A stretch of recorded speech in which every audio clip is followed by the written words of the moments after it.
No, we don't. We got the wires touching. That's what happened. What kind of rocket tech are you? Ah, stupid one. I thought you had to be a rocket scientist. I did learn about rocketry. I had a As far as, yeah, that's what happened. All right. Now we can send it. 3, 2, 1.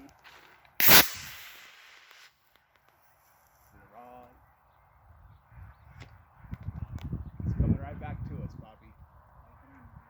It's like straight up here in front of us. Wow. She's coming down quicker, but she'll be fine. Come on, Bobby. Right in the pile that we're going to burn pile. Right in the middle of the burn pile. That made 30 feet off his launch point pretty good for a 600-foot rocket, right? Shit, I don't know how high that went. Did you get the little mosquito down or no? No. I don't have any rockets. Somebody threw some plastic shit in there. Fuck.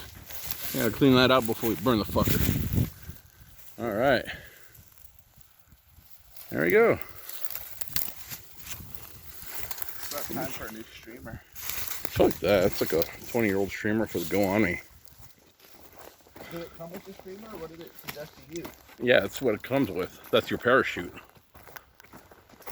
That's your drag chute. It's not even a parachute. It's like a drag. Yep. Thank you, Kenna. Had fun?